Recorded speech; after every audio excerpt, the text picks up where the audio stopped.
उत्तराखंड की पहाड़ियों में एक सुनसान रास्ता था जिसके दोनों ओर चीड़ और देवदार के घने जंगल खड़े थे। ठंडी हवा की सरसराहट और दूर बहती नदी की आवाज उस रास्ते को और भी डरावना बना रही थी। उसी रास्ते पर चार दोस्त आयुष, रोहन, नेहा और प्रिया जो दिल्ली से आए थे। उनका इरादा ट्रैकिंग का था, लेकिन पहाड़ों की अनजान पगडंडियों ने उन्हें भटका दिया। शाम ढल चुकी थी, सूरज की आखिरी किरणें पहाड़ों के पीछे गायब हो चुकी थी और रात का अंधेरा जंगल पर उतर रहा था। कई किलोमीटर चलने के बाद अचानक उन्हें एक पुरानी इमारत दिखाई दी। दूर से देखने में वह किसी पुराने राजमहल जैसी लग रही थी। ऊंची ऊंची खिड़कियां, टूटे हुए झरोखे और पत्थरों से बनी दीवारें। इमारत के ऊपर लगा बोर्ड जंग खा चुका था, जिस पर धुंधले अक्षरों में लिखा था, होटल शापित महल। चारों ने एक दूसरे की ओर देखा और हंस पड़े। नाम सुनकर लगा जैसे कोई भूतिया फिल्म का सेट हो, लेकिन उनके पास और कोई विकल्प नहीं था। दरवाजे पर एक बूढ़ा चौकीदार खड़ा था। उसका चेहरा झुर्रियों से भरा, आंखें लाल और आवाज कर्कश। उसने उन्हें देखते ही कहा, क्या आप यहीं ठहरेंगे? लेकिन ध्यान रहे, यह जगह रात में चैन से सोने नहीं देती। चारों ने सोचा, यह तो बस लोकल की डराने की चाल है। उन्होंने अनदेखा किया और कमरे मांगे।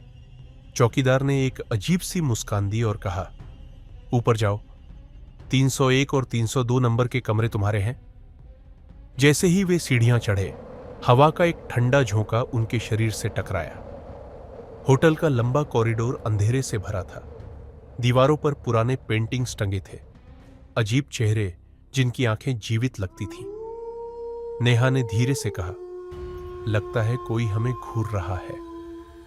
सबने हंसते हुए उसका मजाक उड़ाया, लेकिन भीतर ही भीतर चारों को सिहरन महसूस हो रही थी। कमरे में दाखिल होते ही भारीपन का एहसास हुआ। लकड़ी के फर्श से चरमराहट की आवाजें आ रही थी। खिड़की से ठंडी हवा फुसफुसाते हुए अंदर घुस रही थी। उन्होंने अपने बैग रखे और थोड़ी देर तक बातें करने लगे।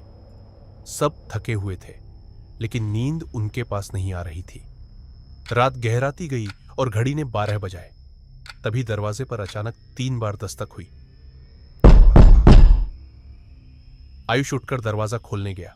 बाहर अंधेरा था, कोई नहीं दिखा। लेकिन जैसे ही उसने दरवाजा बंद किया, कॉरिडोर की सारी लाइट्स बुझ गई। होटल अंधेरे में डूब गया। तभी 302 नंबर कमरे से एक लड़की की जोरदार चीख गूंजी। चारों घबराकर वहां भागे। दरवाजा खोला तो कमरा पूरी तरह खाली था। हवा में धूल और सीलन थी, लेकिन कोई इंसान नहीं। डरे हुए चारों रिसेप्शन पर पहुंचे और चौकीदार से पूछा, वहां कौन था? हमें चीख सुनाई दी। बूढ़ा गंभीर आवाज में बोला, 302 तो सालों से बंद है। वहां एक लड़की ने आत्महत्या की थी। उसकी आत्मा अब भी वहीं भटकती है। चारों दोस्तों की हंसी अब गायब हो चुकी थी। उनके चेहरों पर डर साफ झलक रहा था। वे वापस अपने कमरे में लौट आए। कुछ देर चुप्पी छाई रही। अचानक नेहा ने सुना कि दीवार से कोई फुसफुसा रहा है, बचाओ, मुझे बाहर निकालो। वह घबरा कर चिल्लाई। रोहन ने भी कान लगाया और उसे भी वही आवाज सुनाई दी। तभी दीवार से धीरे धीरे लाल रंग की बूंदें रिसने लगी। खून फर्श पर टपका और धुएं की तरह फैल गया। प्रिया डरकर बाथरूम में भागी। वहां उसने आईने में देखा कि उसकी परछाई के पीछे कोई और खड़ा है। लंबे काले बालों वाली लड़की, जिसके गले पर गहरे कट के निशान थे। उसके होठों से खून टपक रहा था। प्रिया चीख पड़ी। बाकी तीनों दौड़कर अंदर आए, लेकिन आईना सामान्य हो चुका था। अब चारों को समझ आ गया कि यह होटल वाकई शापित है। उन्होंने तुरंत सामान उठाया और भागने का फैसला किया। लेकिन जैसे ही वे सीढ़ियों पर पहुंचे, देखा कि होटल का मुख्य दरवाजा अपने आप बंद हो चुका है। उन्हें बाहर निकलने का रास्ता नहीं मिल रहा था। कॉरिडोर अचानक लंबा और अनंत सा लगने लगा। हर दरवाजा अपने आप खुलने लगा और अंदर से खून से लथपथ आकृतियां बाहर निकलने लगी। चीखते चिल्लाते हुए इधर उधर भागे। तभी कमरा 302 का दरवाजा जोर से खुला और वही लड़की बाहर निकली। उसके चेहरे पर गहरी चोटों के निशान थे, बाल उलझे हुए और आंखें खोखली। उसने खौफनाक आवाज में कहा, तुम लोग यहां क्यों आए? अब कोई नहीं जाएगा। कोई नहीं। उसने हाथ उठाया और चारों को लगा जैसे उनकी सांसें रुक रही हो। नेहा जमीन पर गिर पड़ी। प्रिया कांपते हुए आयुष से लिपट गई।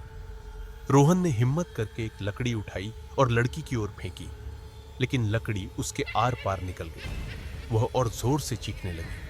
अचानक पूरा होटल हिलने लगा। दीवारें खून से भीग गई और फर्श पर दरारें पड़ने लगी। आखिरकार वे रिसेप्शन हॉल तक पहुंचे। वहां चौकीदार खड़ा था, लेकिन उसकी आंखें अब लाल चमक रही थीं। वह हंसते हुए बोला, तुम्हें चेतावनी दी थी, अब तुम भी यहीं रहोगे। उसके हाथ में बड़ी सी चाबी थी, जिससे उसने होटल का दरवाजा बंद कर दिया। चारों चिल्लाते रहे, लेकिन कोई सुनने वाला नहीं था। अचानक बिजली चमकी और सब कुछ अंधेरे में डूब गया। आखिरी बार उन्होंने देखा कि वह लड़की उनके बीच खड़ी है और उसके होंठ हिल रहे हैं। अब तुम भी हमारे हो। अगली सुबह जब सूरज निकला, कुछ स्थानीय लोग उस होटल के पास से गुजरे। दरवाजा खुला हुआ था, लेकिन अंदर सन्नाटा। कमरा 301 और 302 में चारों दोस्तों का सामान वैसे ही रखा था, लेकिन वे कहीं नहीं थे। दीवार पर खून से लिखा था, अब हम भी यहीं रहेंगे।